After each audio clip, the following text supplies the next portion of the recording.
So welcome to Lesson 4, Writing Accessible HTML. Now in this lesson I'm going to walk you through the process step by step of inserting properly formatted elements into the head of an HTML document.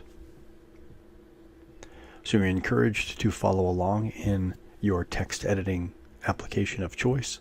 You could also even follow along in CodePen in another window or browser. I also use Notepad++, which is a free downloadable text editing application. So let's begin where we left off at the end of Lesson 3 with your basic HTML document containing two pieces of content, which was a heading and a paragraph in the body of the document, which you can see displayed down here. I've modified them just a little bit. Tags between the opening and closing head tag are known as metadata tags, or data about data. The tags placed in the head section of your HTML document are not directly displayed on the web page, but are accessed for information and configuration purposes when your document is rendered in the web browser or accessed by search engines. Again, note below the location of the head tags in an HTML document, right here.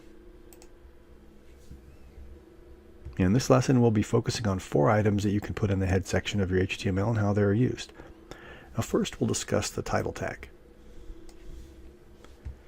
Your page will not pass a validation test at the W3C's validator for HTML without one of these, a title tag, as it is required in all HTML documents. Between the opening and closing title tags is where you put the title of the page. The content in your HTML title tag, this white text here, is what search engines use as the blue underlined link in search results. It's also the text that appears in the browser when your page is bookmarked or added to someone's favorites.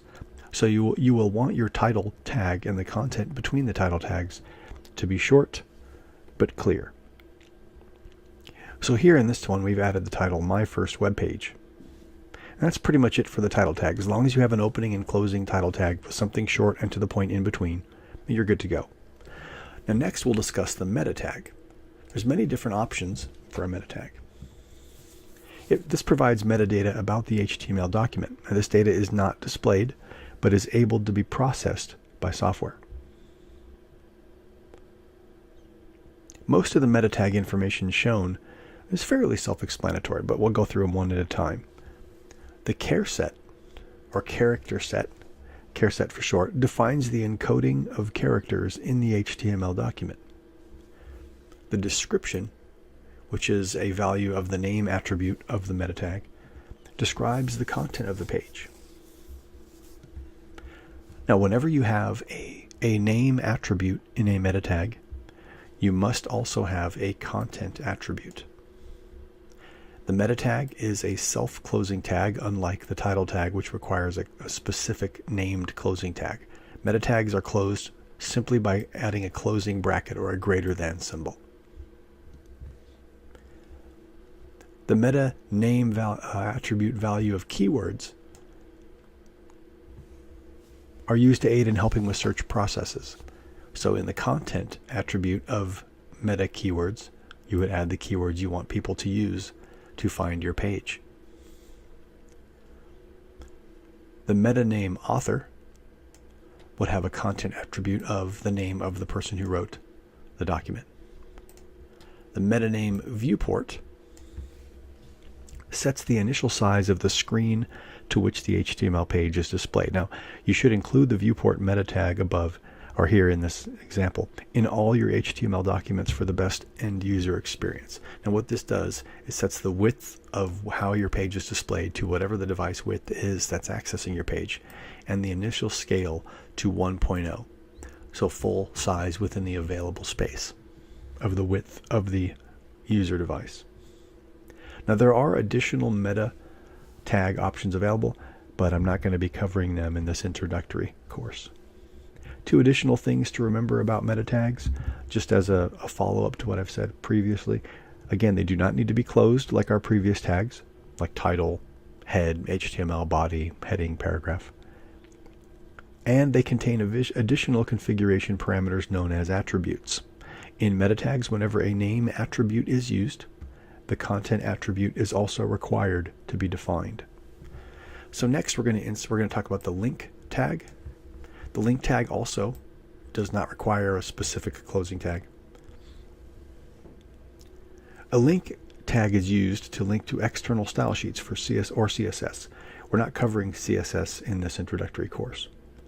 Now, like meta elements, link elements are empty and contain only attributes. No closing tag is required for a link element. The first two attributes, rel and type, as shown here, are always used and always contain the values shown here. So rel always equals style sheet and type always equals text/CSS when linking to style sheets. The href attribute contains the path from where your HTML document is saved to the location of where your CSS document is saved. And the media attribute indicates the type of display for which this style sheet is designed. The two most common values for the media attribute are screen, which is shown here, and print.